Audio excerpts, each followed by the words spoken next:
Hey everyone, so this is the next poem we are going to talk about, and poem's name is How to Tell Wild Animals. Listen, first in this video there will be two parts, two videos. First part will be covered including everything related to this poem, introduction, some introduction of the poem and the author, moral message, everything. But summary will be covered in the next part, because I thought when I was looking on the video and the text, it was too long, it will take too time, that's why. Let's cover this poem now, How to Tell Wild Animals. Who is the author of it? Caroline Wales. It is the picture of her. Introduction of the poet is what? Just quickly dive to the poem now, and about the poet first. ये poem देखिए, previous जो और poems हैं वो सारे discuss कर दिए गए हैं, वो प्लेलिस्ट बनी हुई है, उसको आप देख लीजिएगा. Coming on this introduction of the author. Caroline Wales 1862 to 1942 is the time span of her. इनका टाइम स्पैन है, एंड अमेरिकन ऑथर है, अमेरिकन है, नाम याद रखना है, और इनका नेशनैलिटी भी याद रखना है. While writing the central idea, ये आपको काम आने वाला है.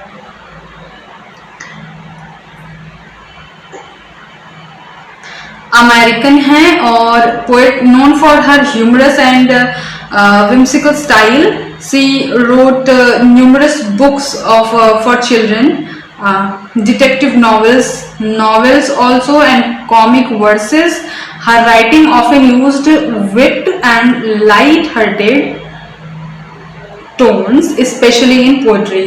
Simply कहने का मतलब ये है कि एक अमेरिकन ऑथर है, ये बच्चों के लिए बहुत सारी कहानियां लिखती हैं और लिखती रही हैं, लेकिन इन्होंने कुछ डिटेक्टिव नॉवेल्स भी लिखे हैं. नॉवेल्स कहते हैं उपन्यास को, जो बहुत लंबी लंबी कहानियां होती हैं जिसमें बहुत सारे इवेंट्स ऐड होते हैं. और इनका स्टाइल जो है, जनरली इनका स्टाइल कैसा रहता है? ह्यूमरस, मतलब मजाकिया टाइप का.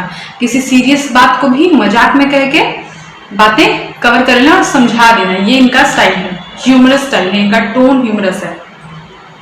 हिंदी आप पढ़ लीजिएगा खुद से. अब आते हैं introduction of the poem.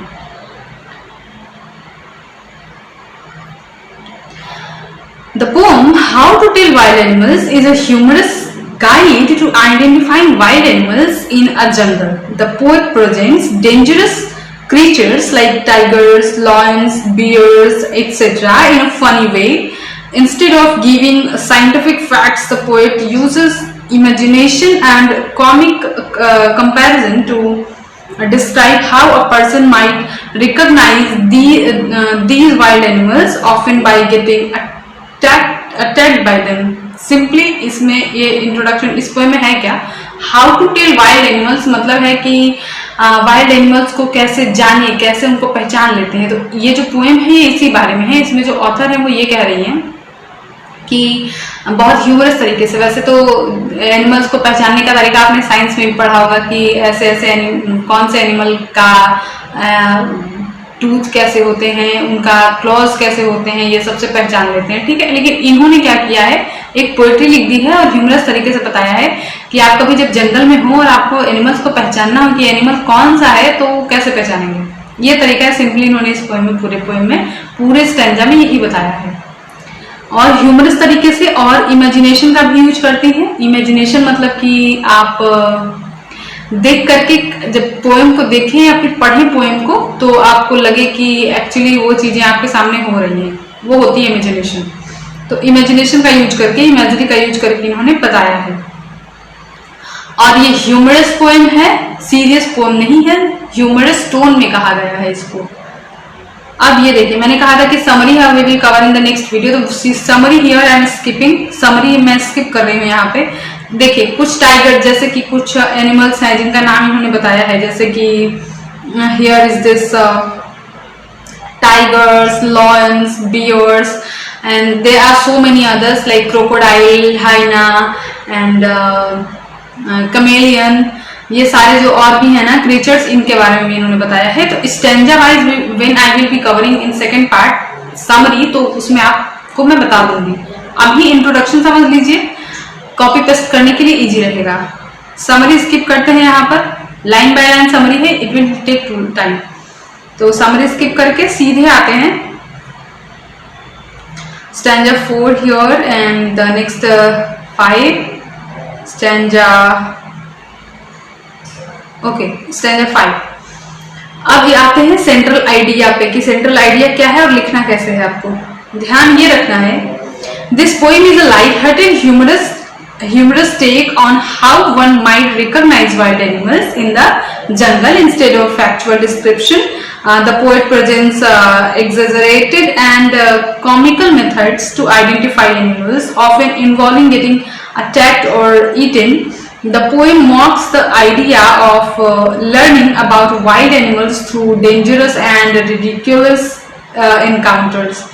Simply ये है कि जब भी आप किसी एनिमल के बारे में पढ़ते हैं तो आपको बहुत सारे फैक्ट्स बताए जाते हैं कि इस पर्टिकुलर स्पेसीज का फैक्ट ये होता है, इससे आप समझेंगे कि ये होता है, ये कौन सा एनिमल है, ऐसे, ठीक है। लेकिन इन्होंने सेंट्रल आइडिया सिंपली ये कहता है इस पोएम का कि ये जो पोएट हैं कैरोलिन, उन्होंने बड़े मजाकिया तरीके से आपको बता दिया है कि आप कभी जंगल में रहें तो आप कैसे पहचान लेंगे कि कौन सा एनिमल कौन सा है, जैसे टाइगर कौन है, लॉयन कौन है, बियर कौन है, ये सब। इसका सेंट्रल आइडिया यही है। सेंट्रल आइडिया आप पूरा इसको कॉपी पेस्ट भी कर सकते हैं, आई डोंट माइंड। और इनका सिंपली कहना यह है कि इसको बहुत खतरनाक तरीके से बता करके कि इतना डिफिकल्ट है इनको पहचानना, नहीं पहचान सकते, और आप बहुत साइंटिफिक वे में बताने से बेटर है कि इन्होंने बड़े मजाकिया ढंग में इनके एनिमल्स को आइडेंटिफाई करना बता दिया है पोएम में। डिफिकल्ट वर्ड्स पे आते हैं। पहला है टाउनी। टाउनी मीन्स क्या होता है, येलोइश ब्राउन कलर, जो येलो कलर होता है लेकिन हल्का सा ब्राउन भी होता है, उसी को कहेंगे tawny colour. Next comes the roar. Roar तो बहुत आसान है। रोर मीन्स जो शेर की जो दहाड़ना, जो शेर का दहाड़ना जो आवाज होती है, रोर उसको कहते हैं। डिसर्न मीन्स होता है आइडेंटिफाई करना और रिकॉग्नाइज करना, पहचानना। पेपर्ड मतलब है इसका कवर्ड विद स्पॉट्स, मतलब जो आपने लेपर्ड देखा होगा, लेपर्ड के ना पूरे बॉडी पे स्पॉट्स होते हैं, धब्बे टाइप के होते हैं, स्पॉट्स उसी को कहते हैं पेपर्ड। और लीप मतलब उछलना होता है, जंप करना होता है। और कैट्स मतलब अ जेंटल हग और टच। आप जब आप समरी पढ़ेंगे तो आपको बड़ा मजा आएगा, क्योंकि जो इसमें बियर को बताया गया है वो बताएगा कि बियर आपको कैसे बड़े जेंटली हग करता है और धीरे तब तक हग करके रखता है, जब आपको तब तक गले से लगा के रखता है जब तक आपका डेथ नहीं हो जाता है। वो किस तरीके से, तो आपको पहचान लेना है कि अगर कोई बहुत अच्छे से कोई एनिमल आपको हग कर रहा है तो इसका मतलब कि वो बियर है। इसका एक सिंबॉलिकल मीनिंग भी है, मैं बताती हूँ आगे। अभी बहुत अच्छी पोएम है, ह्यूमरस वे में कही गई है बट है बड़ी डीप पोएम। नॉन प्लस मतलब होता है कंफ्यूज और पजल, मतलब परेशान होना, मतलब कंफ्यूज होना कि क्या है, कैसे, कुछ समझ में नहीं आ रहा है, तो भ्रमित करना। और कमेलियन, इसको चमेलियन भी कुछ लोग कहते हैं, आप कमेलियन कह सकते हैं। कमेलियन मतलब होता है गिरगिट, जो अपना रंग बदलते हैं हमेशा। पॉइंट्स इसके कुछ ये है कि ये किस जॉनरा में लिखा गया, ह्यूमरस पोएट्री है, कॉमिक वर्ड्स में लिखा गया है। सिंपली सेंट्रल आइडिया लिखते समय आपको ये ध्यान रखना है कि ये ह्यूमरस पोएट्री है, इसको आप नोट कर सकते हैं बड़े आराम से। Next comes the tone. Tone कौन सा है, playful and witty and ironic. Playful तो है ही, मैंने बता दिया, ह्यूमरस मतलब प्लेफुल। विटी मतलब बात कुछ इसमें मतलब मजाकिया पोएम तो है लेकिन बात इसमें कुछ विट की गई है, कुछ बुद्धिमानी की बात कही गई है। आयरनिक मतलब कि एग्जैक्टली किसी चीज को हम सीधे सीधे नहीं कह रहे हैं, उसको कटाक्ष करके बोल रहे हैं किसी चीज को, तो उसको हम आयरनिक कहते हैं। तो इसमें ये एनिमल्स को तो बताया गया है, लेकिन आयरनी इज दिस कि ये हमारे ह्यूमन बीइंग्स पे भी अप्लाई होता है। यही इस पोएम का आइडिया है, यही मैं आपको बाद में बताने वाली थी। मैं बताती हूँ आगे कैसे। लिटरेरी डिवाइसेस में यूज किया गया है। राइमिंग स्कीम इसकी क्या है, AABBCC। राइमिंग स्कीम भी आप नोट करके लिख सकते हैं आपके सेंट्रल आइडिया में, और by writing the poem. Rhyming scheme लिख लीजिएगा, याद कर लीजिएगा, AABBCC राइमिंग स्कीम। इमेजरी का यूज किया गया है। Vivid image of wild animals, ऐसे एनिमल्स को बताया गया है। जब आप पढ़ते हैं पोएम तो यू जस्ट रियलाइज कि all the animals are in front of you, आपके सामने ही है वो सारे एनिमल्स। अलिटरेशन का यूज किया गया है, repetition of consonant sounds like leap and leap again. तो जब भी किसी सेंटेंस में आपको एक कॉन्सोनेंट साउंड, हमारे 5 वॉल्स होते हैं, then rest of 21 are the consonant, तो वो कॉन्सोनेंट के साउंड, जैसे कि आप कोई सेंटेंस बोल रहे हैं, उस सेंटेंसेस में अगर कॉन्सोनेंट का जो साउंड है, डू रिमेम्बर लेटर्स नहीं साउंड, अगर बार बार एक ही साउंड रिपीट हो रहा है कॉन्सोनेंट का, तो वो एलिटरेशन होता है। तो जब आप ये पोएम पढ़ते हैं तो इसमें एलिटरेशन का भी यूज किया गया है। आयरनी क्या है? Recognition comes after harm is done. Irony यही है कि हमें पता कब चलेगा, जब हमारा एनकाउंटर होगा, जब हम उन एनिमल्स को देख लेंगे, हम उनको, वो भी हमें देख लेंगे, अब हम मरने वाले हैं, तभी हमें पता चल रहा है कि ये एनिमल ये वाला है ना। अब बियर आपको गले लगा ले रहा है, बियर आपको हक कर रहा है, तो आपको अब पहले ही तो पता चलेगा नहीं, जब वो हक कर लेगा तब तक करके रखेगा जब तक आप मर नहीं जाते हैं। तो आयरनी यही हुई ना कि हमें पता कब चल रहा है प्रॉब्लम का, जब प्रॉब्लम जो है वो, जो परेशानी आ चुकी है। ठीक है।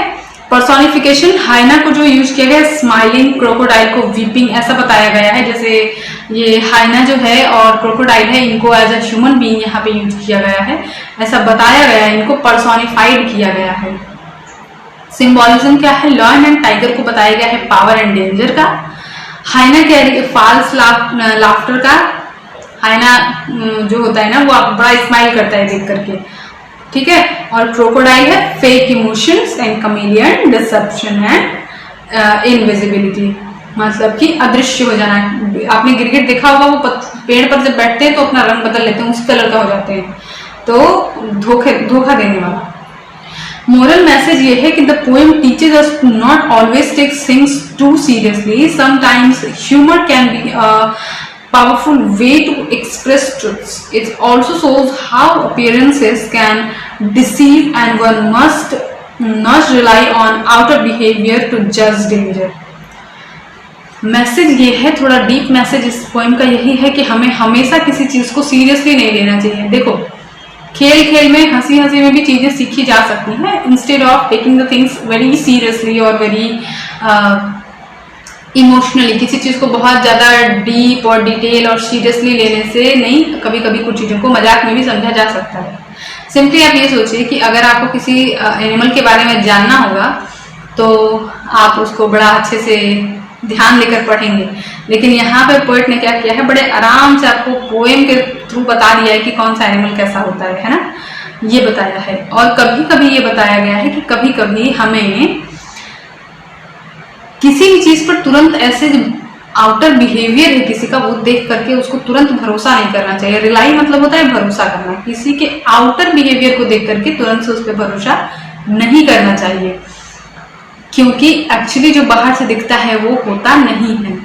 और मैंने जो कहा था कि इसका एक मीनिंग ये भी है, आयरनी ये भी है कि ये एनिमल्स के थ्रू ह्यूमन बीइंग्स पर भी अप्लाई होता है। कहने का मतलब ये है कि हम इंसानों के जीवन में भी बहुत सारे लोग ऐसे होते हैं जिनको हम देख करके हमें लगता है कि बड़े अच्छे हैं, उनका आफ्टर बिहेवियर देख के भी थिंक कि बड़े अच्छे हैं वो लोग, लेकिन एक्चुअली ऐसा होता नहीं है।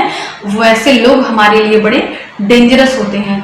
जैसे कि कमेलियन को ना, इस समरी में वाइल रीडिंग मैं बताऊंगी कि कमेलियन को, यहाँ पे गिरगिट को, ऐसे गिरगिट को यहाँ एक इंसान के से अगर कंपेयर करते हैं तो कुछ लोग ऐसे होते हैं जो फेक इमोशंस शो करते हैं आपको लेकर के, कि आपसे बड़े इमोशनली कनेक्टेड फील कराएंगे आपको, लेकिन एक्चुअली ऐसा नहीं होता है। कुछ लोग होते हैं जो हाइना के जैसे स्माइल करते हैं, जैसे आपको लगेगा कि ये हमारे बड़े, ऐसे लोग बड़े अच्छे हैं, हमारी खुशी में बड़े खुश हो रहे हैं और हमारे साथ बड़े अच्छे से रह रहे हैं, लेकिन इन रियल ऐसा कुछ होता नहीं है, क्योंकि वो लोग अंदर से वैसे नहीं होते हैं। अंदर से वो आपका कभी भी भला नहीं चाहते हैं, वो आपको नुकसान पहुंचाना चाहते हैं। तो ऐसे ही और भी जितने टाइप्स के एनिमल्स इसमें बताए गए हैं वो हमारे ह्यूमन बीइंग्स पर भी इम्प्लीकेट किए जा सकते हैं। ठीक है, तो यही इस पोएम का है कि एनिमल्स को कैसे पहचाना जाए, और बहुत ह्यूमरस तरीके से। Next comes the NCERT textbook question answer. This is your work, you need to do this yourself. इसको खुद से कर लीजिएगा। क्वेश्चन आंसर्स देख लीजिएगा, कर लीजिएगा, कॉपी पेस्ट भी कर सकते हैं, स्क्रीनशॉट ले लीजिएगा, ठीक है। This is not I am going to tell you, mind map simple है, याद हो जाएगा। एक पोएम है कि how to tell wild animals, इसकी पोएट कौन है, कैरोलिन वेल्स है। स्टाइल है ह्यूमरस है, कॉमिक वर्सेस है। वर्स मतलब स्कीम में जो मैंने बताया था, A B B c c, ये राइमिंग स्कीम है। मेन आइडिया क्या है कि funny ways to identify animals, wild animals, humorous तरीके से बताया गया है कि वाइल्ड एनिमल्स को कैसे पहचाना जाए। एनिमल्स कवर्ड हियर, लॉयन को कवर किया गया है, बंगाल टाइगर को, लेपर्ड, बियर, क्रोकोडाइल, हाइना, कमेलियन। और लिटरेरी डिवाइसेस क्या है, राइम्स का यूज किया गया है, आयरनी है, इमेजरी है, एलिटरेशन है।